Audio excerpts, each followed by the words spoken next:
Hey guys, what's going on? Welcome to this session doing some Blitz on Lichess with Schachheld. Skuk? Shuck. Um, Schachheld. I'm not certain how to pronounce that, I'm sorry, man.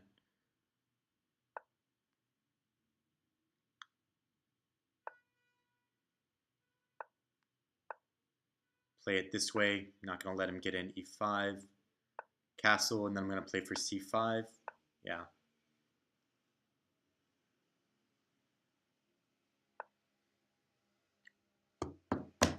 Just going for it. Good for him.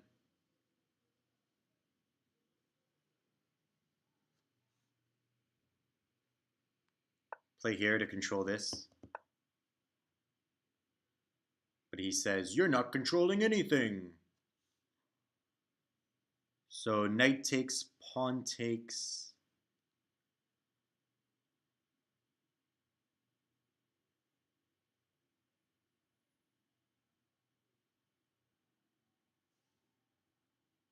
Knight takes, pawn takes. Knight's here.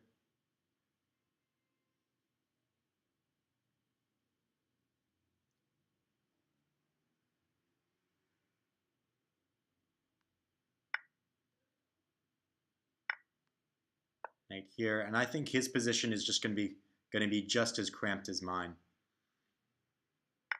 Now threatening to take. I'm more developed, and he's going to lose this pawn.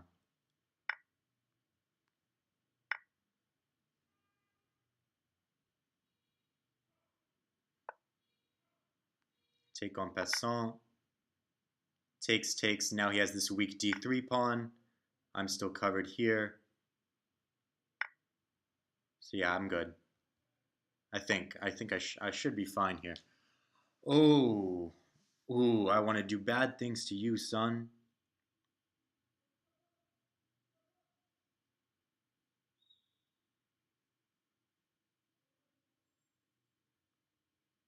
Bishop f4. Does that work? Let's give the check. Yeah.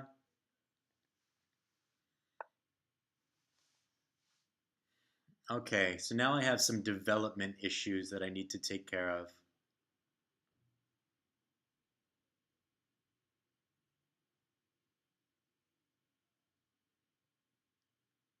b6, bishop takes b6.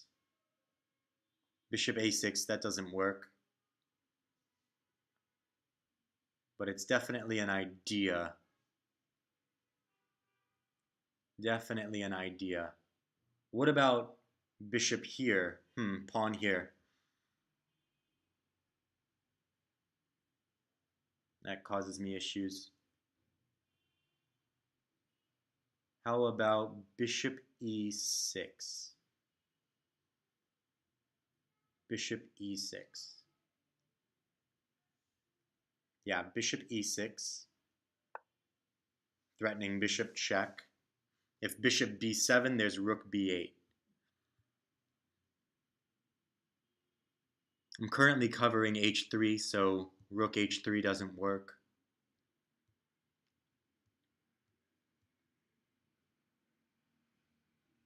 It's too dangerous to take on b7. Way too dangerous. Bishop check. Mate. He took away his only squares. He took away his own squares. Oh. Let's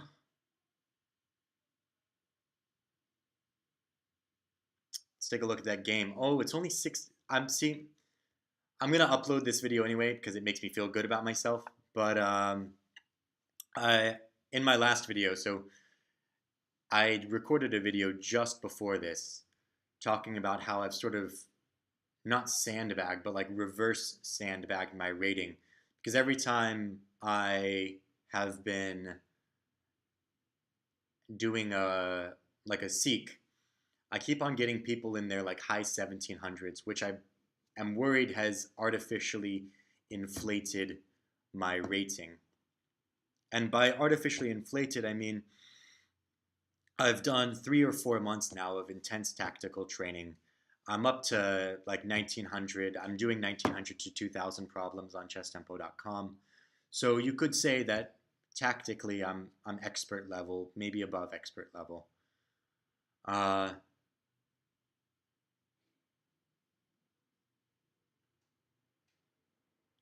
but that really hasn't communicated into rating points for me. The other day, just yesterday, I lost, I think, to someone rated 1660 something. Now, computer assistants, um, they themselves had sandbagged their rating. Who knows? But I'm worried that my training hasn't communicated into ELO simply because throughout my tactical training experience, I haven't been playing any games. And for regular chess players, you know that there's so much finesse, there's so much technical skill that really goes into winning a game.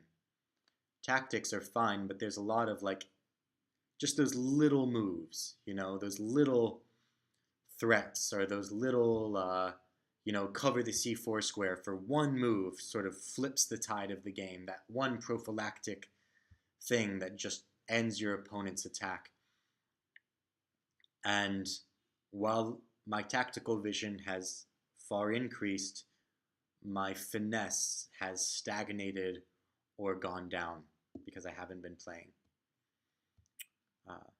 But this is sort of a satisfying game to win, just because it demonstrates that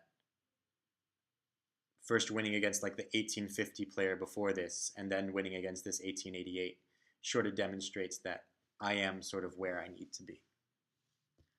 Let's take a look at this game. I don't like this play by my opponent, although deadening out the bishop is definitely a good way to play. I'm just saying it's very passive. Like, you can't combine passive play in the center and then just play for h4, h5. My opponent did have an opportunity here to play h5. I think he should have gone for it. I think he should have played h5, knight takes, rook takes, pawn takes. If that's what he's going for, then he should just go full horse. I think that I reacted correctly. This pawn is a goner.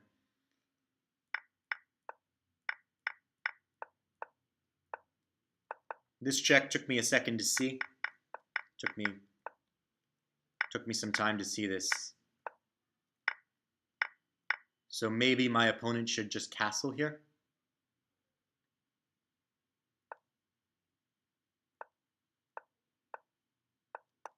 But yeah, had I given him that one move to long castle, this could have been a much longer game. And then, of course, he blundered the mate. He needed to keep his bishop here so that we would have d2. Or he could have played something like, say, bishop e4, liberating the f3 square.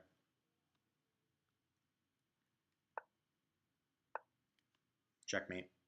Let's take a really quick look at that one exchange, see if there's a more appropriate way to face that attack. Just in such a position where your opponent is underdeveloped, it feels appropriate to just sort of move forward. Okay, this is good. All right, and yeah, now just, yep, takes. Takes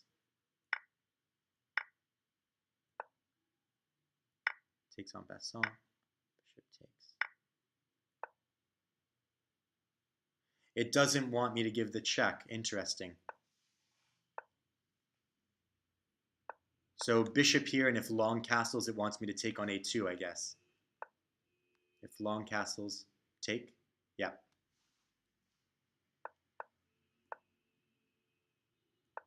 Both are equally good threats. This is also checkmate, but I didn't like this. Yeah, I just didn't want to deal with that when I was probably going to have to go to e3 anyways.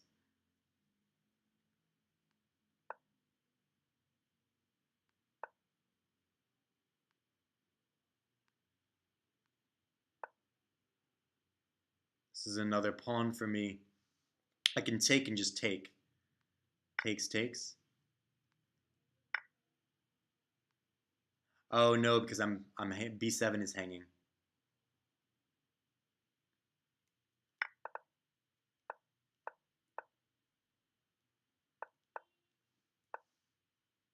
So that's the point.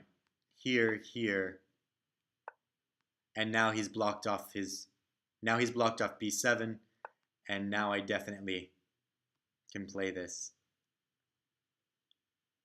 That's far more interesting. Those are those nuances that a better player has and that I am lacking. And that's exactly what I'm talking about. Bishop, yeah. Okay, I feel like I've got a good hand on this position, a good grasp on it. So thank you so much for being here. I hope you enjoyed that session. It was a really quick 16 move. It was a very nice little miniature. My opponent tried too hard for the mates and got mated himself. But thank you so much, Schachheld, for the game. And until the next time, man or lady, good luck with your chess journey.